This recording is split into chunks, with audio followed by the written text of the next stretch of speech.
Oi, esse é o primeiro vídeo do canal.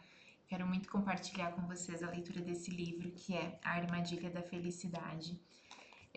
Eu fiquei adiando muito gravar esse vídeo porque eu queria as condições perfeitas, então de luz, de som, de câmera, mas a verdade é que não existe essa condição perfeita e a gente às vezes acaba adiando iniciar projetos porque estamos muito presos a essa ideia do perfeccionismo, né?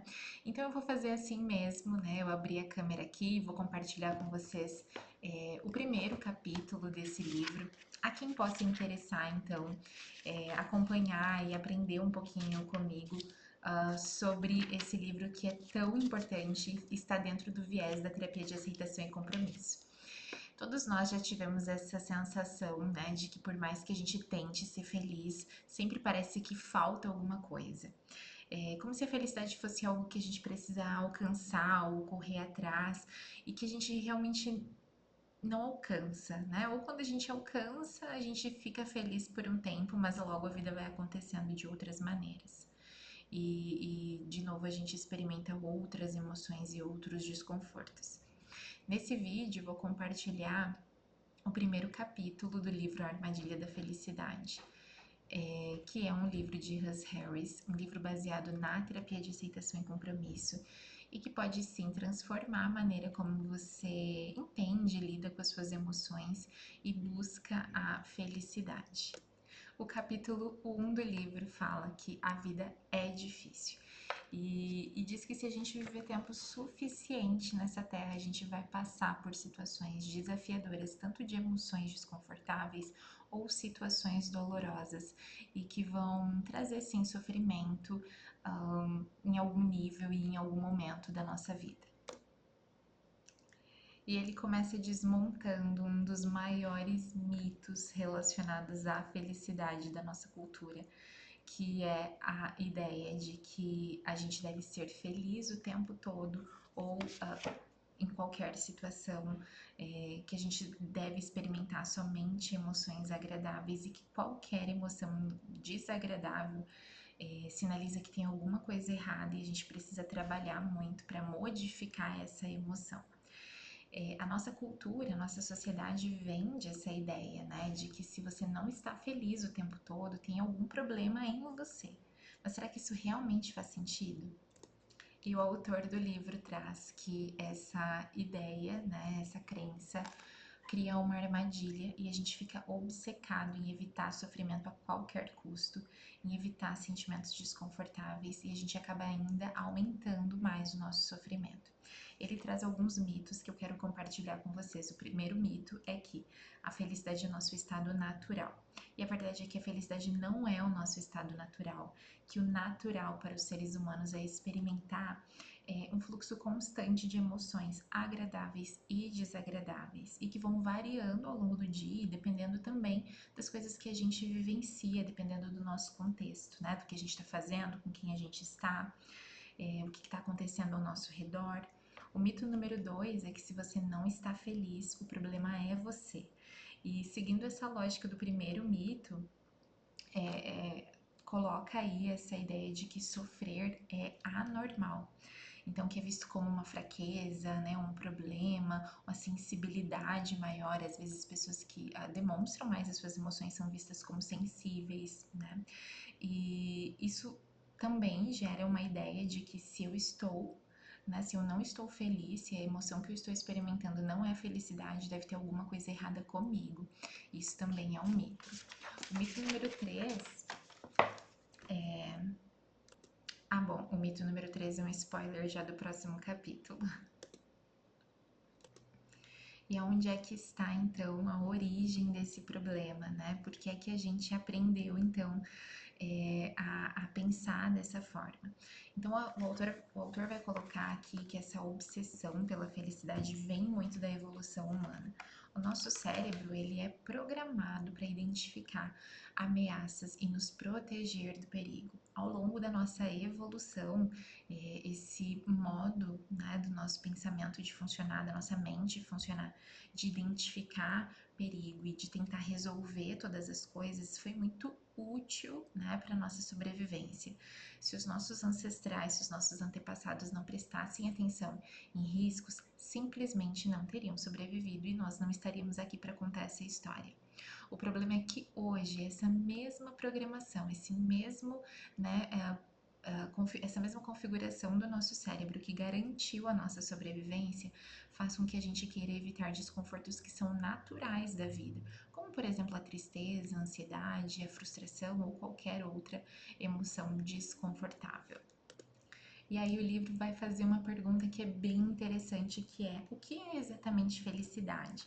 E quando a gente pensa na resposta dessa pergunta, a gente pode até pensar que felicidade é experimentar uma sensação boa, ou então experimentar um sentimento agradável, né, o tempo todo. Mas ele vai trazer uma ideia diferente disso, né, uma ideia diferente de felicidade. Ele vai trazer uma coisa que é muito conceito da ACT, que é que felicidade é a experiência de viver uma vida rica e significativa. E pensando, né, nessa lógica de viver uma vida rica e significativa, a gente entende também que inclui, né, uma abertura para todas as experiências da vida e não apenas aquelas que nos garantem sensação de bem-estar momentâneo. Quando esclarecemos o que defendemos na vida e começamos a agir de acordo com isso, comportando-nos como o tipo de pessoa que realmente queremos ser, fazendo as coisas que importam no fundo do nosso coração, seguindo caminhos de vida que consideramos dignos. Nossa vida é enriquecida com significado e propósito e experimentamos uma profunda sensação de vitalidade. Não é um sentimento fugaz, é a sensação poderosa de uma vida bem vivida. E aí, quando a gente pensa em uma vida bem vivida, a gente não consegue pensar, né, que essa vida bem vivida inclui apenas emoções confortáveis e agradáveis. Porque se a gente busca, né, essas emoções agradáveis o tempo todo, a gente acaba realmente deixando de fazer coisas que podem ser sim importantes e trazer esse colorido para a nossa vida. E aí o livro traz essa ideia de que a vida é difícil, que se a gente viver tempo suficiente, como eu falei no início desse vídeo, não tem como escapar, mais cedo ou mais tarde a gente vai ficar fraco, doente, a gente vai adoecer, pessoas que a gente ama vão morrer, né? Perderemos relacionamentos importantes por rejeição ou por separação, ou morte. Nós iremos nos deparar com crises, decepções, fracassos. Isso significa que, de uma forma ou de outra, todos nós experimentaremos muitos pensamentos e sentimentos dolorosos. E a boa notícia é que, embora a gente não possa evitar a dor, podemos aprender a lidar muito melhor com ela, e essa é a ideia que o livro traz pra gente. Essa ideia, né, de que a gente não deve experimentar emoções desconfortáveis faz muita gente, todos nós, na verdade, querer fugir dessas emoções.